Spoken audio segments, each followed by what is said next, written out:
Congratulations, class of 2014.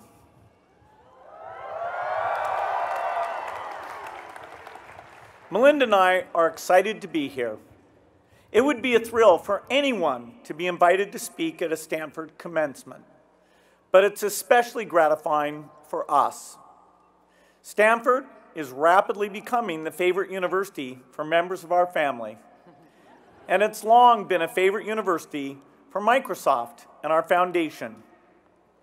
Our formula has been to get the smartest, most creative people working on the most important problems. It turns out that a disproportionate number of those people are at Stanford.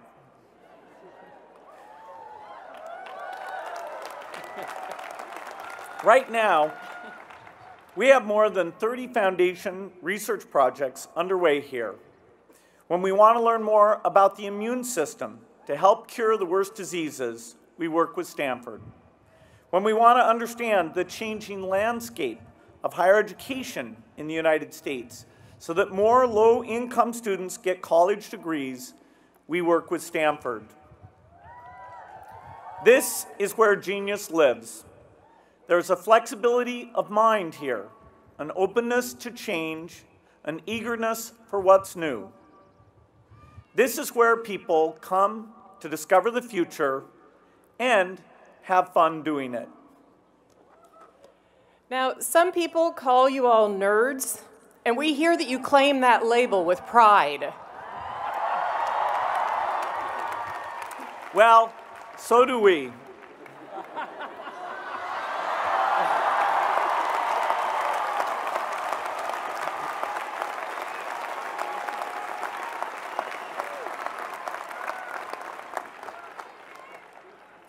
My normal glasses really aren't that different. There are so many remarkable things going on here at this campus. But if Melinda and I had to put into one word what we love most about Stanford, it's the optimism. There's an infectious feeling here that innovation can solve almost every problem. That's the belief that drove me in 1975 to leave a college in the suburbs of Boston and go on an endless leave of absence. I believed that the magic of computers and software would empower people everywhere and make the world much, much better. It's been 40 years since then, and 20 years since Melinda and I were married. We're both more optimistic now than ever. But on our journey, our optimism evolved. We'd like to tell you what we learned and talk to you today about how your optimism and ours can do more for more people. When Paul Allen and I started Microsoft, we wanted to bring the power of computers and software to the people. And that was the kind of rhetoric we used. One of the pioneering books in the field had a raised fist on the cover, and it was called Computer Lib. At that time, only big businesses could buy computers. We wanted to offer the same power to regular people and democratize computing. By the 1990s, we saw how profoundly personal computers could empower people. But that success created a new dilemma. If rich kids got computers and poor kids didn't, then technology would make inequality worse. That ran counter to our core belief. Technology should benefit everyone. So we worked to close the digital divide. I made it a priority at Microsoft, and Melinda and I made it an early priority at our foundation, donating personal computers to public libraries to make sure everyone had access. The digital divide was a focus of mine in 1997 when I took my first trip to South Africa. I went there on business, so I spent most of my time in meetings in downtown Johannesburg. I stayed in the home of one of the richest families in South Africa. It had only been 3 years since the election of Nelson Mandela, marked the end of apartheid. When I sat down for dinner with my hosts, they used a bell to call the butler. After dinner, the women and men separated and the men smoked cigars. I thought, good thing I read Jane Austen, or I wouldn't have known what was going on. But the next day, I went to Soweto, the poor township southwest of Johannesburg that had been a center of the anti-apartheid movement. It was a short distance from the city into the township, but the entry was sudden, jarring, and harsh. I passed into a world completely unlike the one I came from. My visit to Soweto became an early lesson in how naive I was. Microsoft was donating computers and software to a community center there, the kind of thing we did in the United States. But it became clear to me very quickly that this was not the United States. I had seen statistics on poverty, but I'd never really seen poverty. The people there lived in corrugated tin shacks with no electricity, no water, no toilets. Most people didn't wear shoes. They walked barefoot along the streets, except there were no streets, just ruts in the mud. The community center had no consistent source of power, so they rigged up an extension cord that ran 200 feet from the center to a diesel generator outside. Looking at this setup, I knew the minute the reporters left, the generator would get moved to a more urgent task, and the people who used the community center would go back to worrying about challenges that couldn't be solved by a personal computer. When I gave my prepared remarks to the press, I said, Soweto is a milestone. There are major decisions ahead about whether technology will leave the developing world behind. This is to close the gap. But as I read those words, I knew they weren't super relevant. What I didn't say was, by the way, we're not focused on the fact that 500,000 people on this continent are dying every year from malaria. But we're sure as hell going to bring you computers. Before I went to Soweto, I thought I understood the world's problems, but I was blind to many of the most important ones. I was so taken aback by what I saw that I had to ask myself, did I still believe that innovation could solve the world's toughest problems? I promised myself that before I came back to Africa, I would find out more about what keeps people poor. Over the years, Melinda and I did learn more about the pressing needs of the poor. On a later trip to South Africa, I paid a visit to a hospital for patients with MDR-TB, multi-drug resistant tuberculosis, a disease with a cure rate of under 50%. I remember that hospital as a place of despair. It was a giant open ward with a sea of patients shuffling around in pajamas, wearing masks. There was one floor just for children, including some babies lying in bed. They had a little school for kids who were well enough to learn, but many of the children couldn't make it, and the hospital didn't seem to know whether it was worth it to keep the school open. I talked to a patient there in her early 30s. She had been a worker at a TB hospital when she came down with a cough. She went to a doctor, and he told her she had drug-resistant TB. She was later diagnosed with AIDS. She wasn't going to live much longer, but there were plenty of MDR patients waiting to take her bed when she vacated it. This was hell with the waiting list. But seeing this hell didn't reduce my optimism. It channeled it.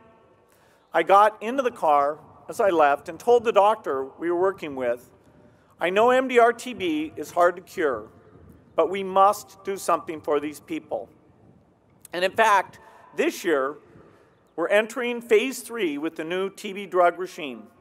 For patients who respond, instead of a 50% cure rate after 18 months for $2,000, we get an 80% cure rate after 6 months for under $100.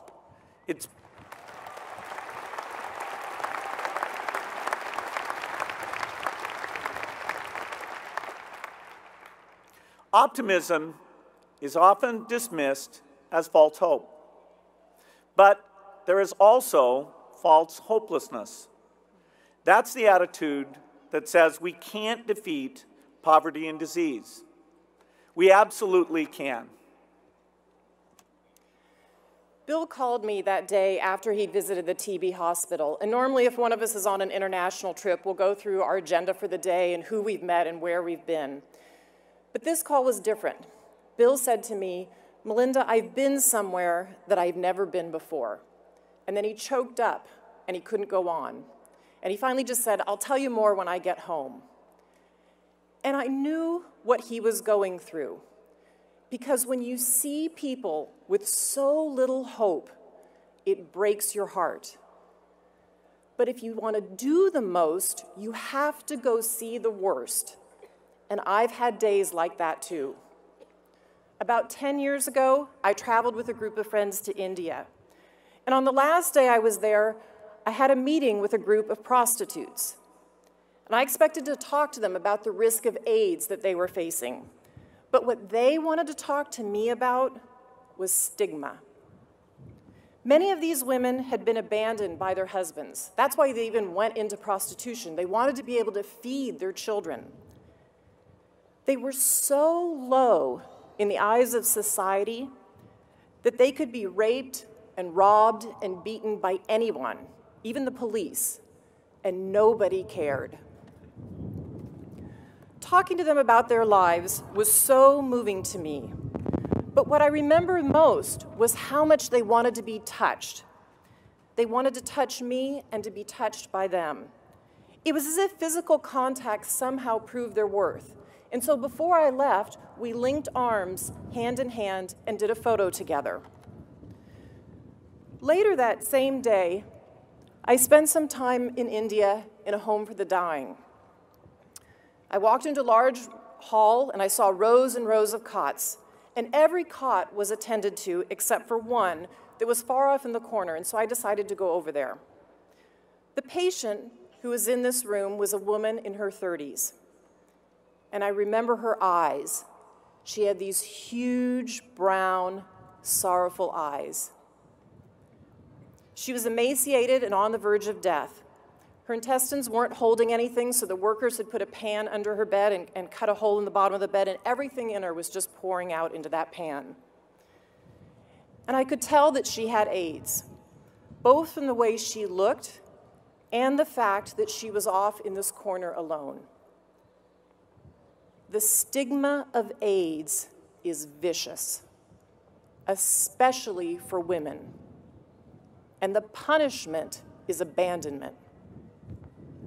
When I arrived at her cot, I suddenly felt completely and totally helpless. I had absolutely nothing I could offer this woman. I knew I couldn't save her, but I didn't want her to be alone, so I knelt down with her and I put my hand out, and she reached for my hand and grabbed it, and she wouldn't let go. And I didn't speak her language, and I couldn't think of what I should say to her, and finally I just said to her, "It's gonna be okay. It's gonna be okay. It's not your fault." And after I'd been with her for some time, she started pointing to the rooftop. She clearly wanted to go up, and I realized that the sun was going down, and what she wanted to do was go up on the rooftop and see the sunset. So the workers in this home for the dying were very busy, and I said to them, "Can we take her up on the rooftop?" And they said, no, we have to pass out medicines. So I waited for that to happen. I asked another worker, and they said, no, we're too busy, we can't get her up there. And so finally, I just scooped this woman up in my arms. She was nothing more than skin over bones. And I took her up on the rooftop, and I found one of those plastic chairs that blows over in a light breeze. I put her there, sat her down, put a blanket over her legs, and she sat there facing to the west, watching the sunset. The workers knew, I made sure they knew that she was up there so they would bring her down later that evening after the sun went down. And then I had to leave. But she never left me. I felt completely and totally inadequate in the face of this woman's death. But sometimes it's the people that you can't help that inspire you the most. I knew that those sex workers I had met in the morning could be the woman that I carried upstairs later that evening, unless we found a way to defy the stigma that hung over their lives. Over the past 10 years, our foundation has helped sex workers build support groups so they could empower one another to speak up and demand safe sex and that their clients use condoms. Their brave efforts have helped keep HIV prevalence low among sex workers. And a lot of studies show that's the big reason why the AIDS epidemic has not exploded in India. When these sex workers gather together to help stop AIDS transmission, something unexpected and wonderful happened. The community they formed became a platform for everything. Police and others who raped and robbed them couldn't get away with it anymore. The women set up systems to encourage savings for one another, and with those savings, they were able to leave sex work. This was all done by people that society considered the lowest of the low. Optimism, for me, is not a passive expectation that things are going to get better. For me, it's a conviction and a belief that we can make things better. So no matter how much suffering we see, no matter how bad it is, we can help people if we don't lose hope and if we don't look away.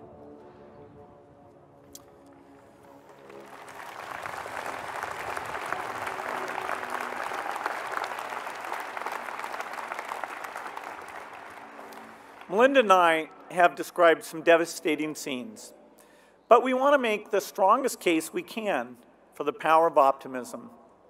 Even in dire situations, optimism fuels innovation and leads to new approaches that eliminate suffering. But if you never really see the people who are suffering, your optimism can't help them. You will never change their world. And that brings me to what I see as a paradox. The modern world is an incredible source of innovation, and Stanford stands at the center of that, creating new companies, new schools of thought, prize-winning professors, inspired art and literature, miracle drugs, and amazing graduates. Whether you're a scientist with a new discovery or working in the trenches to understand the needs of the most marginalized, you are advancing amazing breakthroughs in what human beings can do for each other. At the same time, if you ask people across the United States, is the future going to be better than the past? Most say no. My kids will be worse off than I am. They think innovation won't make the world better for them or their children. So who's right? The people who say innovation will create new possibilities and make the world better? Or the people who see a trend toward inequality and a decline in opportunity and don't think innovation will change that? The pessimists are wrong, in my view, but they're not crazy. If innovation is purely market-driven and we don't focus on the big inequities, then we could have amazing advances and inventions that leave the world even more divided. We won't improve public schools. We won't cure malaria. We won't end poverty. We won't develop the innovations poor farmers need to grow food in a changing climate. If our optimism doesn't address the problems that affect so many of our fellow human beings, then our optimism needs more empathy. If empathy channels our optimism, we will see the poverty and the disease and the poor schools. We will answer with our innovations, and we will surprise the pessimists. Over the next generation, you Stanford graduates will lead a new wave of innovation. Which problems will you decide to solve? If your world is wide, you can create the future we all want. If your world is narrow, you may create the future the pessimists fear. I started learning in Soweto that if we're going to make our optimism matter to everyone and empower people everywhere, we have to see the lives of those most in need. If we have optimism without empathy, then it doesn't matter how much we master the secrets of science. We're not really solving problems, we're just working on puzzles. I think most of you have a broader worldview than I had at your age. You can do better at this than I did. If you put your hearts and minds to it, you can surprise the pessimists. We're eager to see it.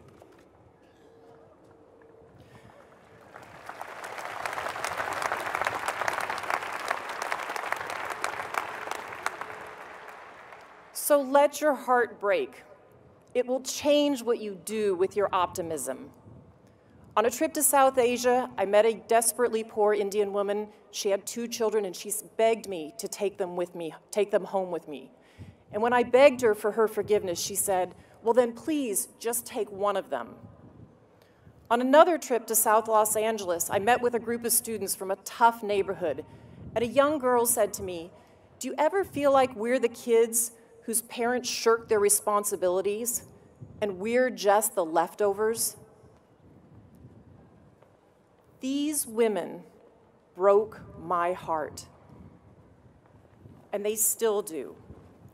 And the empathy intensifies if I admit to myself, that could be me.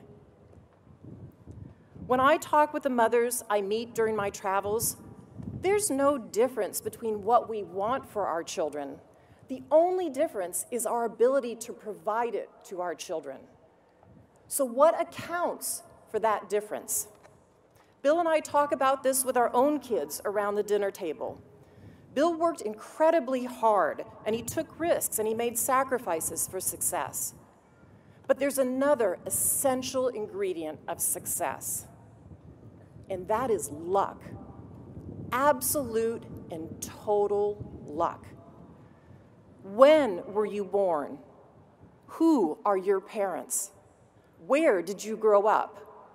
None of us earn these things. These things were given to us.